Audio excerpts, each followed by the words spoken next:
Hello friends, welcome to my YouTube channel. आज मैं आप लोग को बताऊंगा, यदि आपके पास ज़मीन का कोई कागज़ नहीं है, सिर्फ रसीद है, सिर्फ आप रसीद कटाते हैं, बाकी कोई कागज़ नहीं है, तो रसीद भी एक ज़मीन का पक्का सबूत है कि ये ज़मीन आपका है। ठीक है, क्योंकि इस पे आपका नाम पता सब होता है। तो आज मैं बताऊंगा आप लोगों को कि रसीद के आधार पर आप लोग प्रपत्र 2 को कैसे भरेंगे। ठीक है, आपके पास कोई पेपर नहीं है, कोई बात नहीं है। आपके पास यदि रसीद है, आप रसीद कटाते हैं, तो आज मैं बताऊंगा कि आप लोग अपने रसीद से प्रपत्र 2 को कैसे भरेंगे। ठीक है, तो चलिए हम लोग शुरू करते हैं। तो यहाँ पे मैंने कुछ चीज़ें हाइड कर दी हैं। ठीक है, क्योंकि पर्सनल इन्फॉर्मेशन मैं किसी का शेयर नहीं कर सकता। और ये रसीद जो है वो काफ़ी पुराना है, आप लोग को दिख भी रहा होगा। ये देखिए, यहाँ पे 17/3/2020 का है। ठीक है, तो काफ़ी पुराना रसीद है। तो मैं इसी से आप लोग को प्रपत्र 2 जो है वो भर के दिखाऊंगा। तो चलिए, ये प्रपत्र 2 है अपना। ठीक है, प्रपत्र 2 है अपना। ये प्रपत्र 2 का फॉर्म जो होता है वो ऐसे ही होता है। तो चलिए हम लोग भरना शुरू करते हैं रसीद के आधार पर। तो सबसे पहले आप यहाँ देख रहे होंगे कि यहाँ पे लिखा हुआ है राजस्व ग्राम। तो राजस्व ग्राम आप लोग रसीद में कैसे देखेंगे, देखिए यहाँ पे लिखा हुआ है मौजा। मौजा, ठीक है, यहाँ पे आप लोग को दिख रहा होगा, यहाँ पे मौजा लिखा हुआ है। तो यहाँ पे जो मौजा का नाम होगा, उसी मौजा का नाम आपको इस राजस्व ग्राम में लिखना है। ठीक है, तो यहाँ पर जो मौजा का नाम होगा, इसी मौजा को आप लोग को राजस्व ग्राम में लिखना है। ठीक है, तो आप लोग का जो भी मौजा होगा आप लोग लिख लेंगे। उसके बाद आता है थाना नंबर। थाना नंबर, तो देखिए इसमें थाना नंबर भी होता है। मैं आप लोग को दिखा दूं, यहाँ पे है मौजा थाना संख्या, है ना, मौजा थाना संख्या 547। तो 547 आप लोग का जो होगा वो अपना लिखेंगे आप लोग। उसके बाद हल्का नंबर, यहाँ पे हल्का नंबर है। तो यहाँ पे हल्का नंबर तो नहीं होता है, हल्का का नाम होता है। देखिए यहाँ पे लिखा हुआ है हल्का। ठीक है, तो आप लोग को हल्का नंबर नहीं पता होगा, तो आप लोग हल्का का नाम लिखेंगे सीधा सीधा वहाँ पे। ठीक है, यहाँ पे हल्का लिखा हुआ है, आप लोग को दिख भी रहा होगा। मैं थोड़ा इसको डार्क कर दी पेन से, हल्का। ठीक है, तो आप लोग हल्का का नाम यहाँ से देख के लिखेंगे। यहाँ पे हल्का का नाम लिखा गया होता है। हल्का मतलब पंचायत होता है। तो पंचायत तो आप लोग को पता ही होगा। ठीक है, लेकिन मैं आप लोग को जानकारी के लिए बता दिया कि हल्का का नाम यहाँ पे होता है रसीद पे। तो जो भी आप लोग का हल्का होगा वो आप लोग यहाँ से देख के लिखेंगे। उसके बाद पुलिस थाना, तो आप लोग का जो भी पुलिस थाना है वो यहाँ पे आप लोग अपना लिखेंगे। ठीक है, उसके बाद अंचल, तो यहाँ पे अंचल भी होता है। देखिए यहाँ पे ऊपर में, सबसे ऊपर में लिखा हुआ है यहाँ पे अंचल। अंचल लिखा हुआ है, बहुत पुराना हो गया रसीद, इसी कारण ये कुछ मिट गया है। मैं लिख दे रहा हूँ, यहाँ पे अंचल होता है, तो आप लोग अंचल यहाँ से देख के लिखेंगे। और उसके बाद जिला, तो आप लोग का जो जिला होगा वो जिला आप लोग यहाँ पे लिखेंगे। ठीक है, अब देखिए यहाँ पे रैयत का नाम, यहाँ पे रैयत का नाम, सह हिस्सेदारों का नाम एवं अंश अगर कोई हो, सहित एवं पिता का नाम।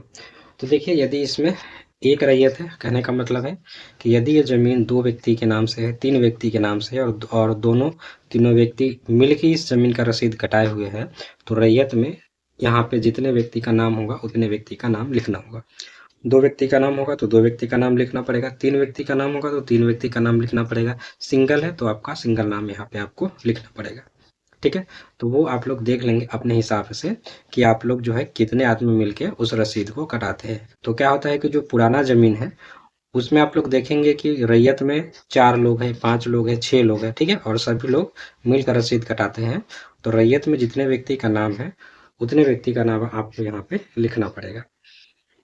तो इसमें जो है रैयत में 2 व्यक्ति का नाम है, तो मैं यहाँ पे 2 व्यक्ति का नाम लिखता हूँ। आप लोग अपने हिसाब से देख के लिखेंगे। जैसे मान लीजिए कि मैं लिख ले रहा हूँ सुधांशु, सुधांशु यादव, और दूसरा मैं लिख रहा हूँ प्रशांत यादव, प्रशांत यादव, और नीचे पिता का नाम लिखना है, पिता। अब देखिए यदि दोनों भाई नहीं है, ठीक है, दोनों भाई नहीं है, तो इनके पिताजी का नाम यहाँ, इनके पिताजी का नाम यहाँ। यदि दोनों भाई है तो दोनों के पिताजी का नाम नीचे होगा एक ही जगह पे। ठीक है, दोनों के पिताजी यदि अलग अलग है, दोनों व्यक्ति भाई नहीं है, तो दोनों व्यक्ति पिता का नाम यहाँ लिखेंगे, फिर यहाँ लिखेंगे, मतलब अपने नाम के नीचे लिखना है। यदि दोनों व्यक्ति के पिता एक ही हैं तो पहले दोनों व्यक्ति ऊपर नाम लिखेंगे और पिता का नाम नीचे होगा। ठीक है, तो ये सब कुछ बारीकी जानकारी है जो आप लोग को पता होना चाहिए, नहीं तो इसी की वजह से आपका फॉर्म जो है वो रिजेक्ट हो जाता है। मान लेते हैं कि स्वर्गीय सुरेश यादव, सुरेश यादव। तो ये सारी चीज़ें यहाँ पे मैंने लिख ली। उसके बाद अस्थाई पता है, यहाँ पे आप लोग को दिख रहा होगा अस्थाई पता, इसको क्या बोले अस्थाई पता। यहाँ पे अस्थाई पता में आप लोग लिखेंगे ग्राम, पोस्ट, थाना, अंचल और जिला। ठीक है, इतना चीज़ लिखना है, अस्थाई पता है। उसके बाद खाता, देखिए इसमें खाता भी होगा, मैं आप लोग को दिखा दे रहा हूँ खाता। तो देखिए यहाँ पे खाता है 122, खाता है 122। तो यहाँ पे खाता में लिख लेंगे 122। खेसरा में देखिए यहाँ पे खेसरा है, यहाँ पे खेसरा है 0। ठीक है, यहाँ पे खेसरा 0 है। खेसरा हमको नहीं पता है, ना जमाबंदी में है, ना खतियान में है, और ना ही रसीद में है। तो आप लोग को सबसे पहले इसका क्या करा लेना है, परिमार्जन। ठीक है, परिमार्जन। ऐसे रसीद तो कट जाएगा, सर्वे भी हो जाएगा, वो लोग अपना निकालेंगे खेसरा। लेकिन आप यदि यहाँ पे खेसरा लिखना चाहते हैं तो परिमार्जन करा लेंगे, और 1 सप्ताह के अंदर जो है आपको आपका खेसरा नंबर पता चल जाएगा। जब आप दोबारा से रसीद कटाएंगे तो वो आपको यहाँ पे देखने को मिल जाएगा खेसरा संख्या। तो यहाँ पे तो 0 है, तो मैं मान के चल रहा हूँ खेसरा नंबर कुछ है, जैसे मान लेता हूँ कि 724 है, तो मान लीजिए 724। फिर इसका रकबा कितना है, तो इस पे रकबा भी है, देखिए यहाँ पे 11.5 यानी कि 11.5 डिसमिल इसका रकबा है इस प्लॉट का। तो यहाँ पे लिख लेंगे रकबा में 11.5 डिसमिल। तो रकबा में लिख ली 11.5 डिसमिल। अब जो है इस प्लॉट का, इस खेसरा का आपको यहाँ पे चौहद्दी लिखना है। ठीक है, तो चौहद्दी इसमें नहीं होता है, देखिए चौहद्दी इसमें नहीं है। तो आप लोग जो है चौहद्दी खुद पता करेंगे इस प्लॉट का, और वर्तमान चौहद्दी आप लोग लिखेंगे। ठीक है, आप लोग अपने प्लॉट का चौहद्दी पता करेंगे, और वर्तमान चौहद्दी मतलब आपके प्लॉट के चौहद्दी में वर्तमान में कौन कौन से लोग हैं उनका नाम लिखना है। तो उत्तर में कौन लोग हैं उनका नाम लिखना है, दक्षिण में कौन है उनका नाम लिखना है, पूरब में कौन है उनका नाम लिखना है, पश्चिम में कौन है उनका नाम लिखना है आपको। ठीक है, चौहद्दी में। उसके बाद जमीन का किस्म, देखिए इसमें जमीन का किस्म खोजते हैं, जमीन का किस्म इसमें है क्या, तो जमीन का किस्म इसमें नहीं है। ठीक है, जमीन का किस्म जो है इसमें नहीं है।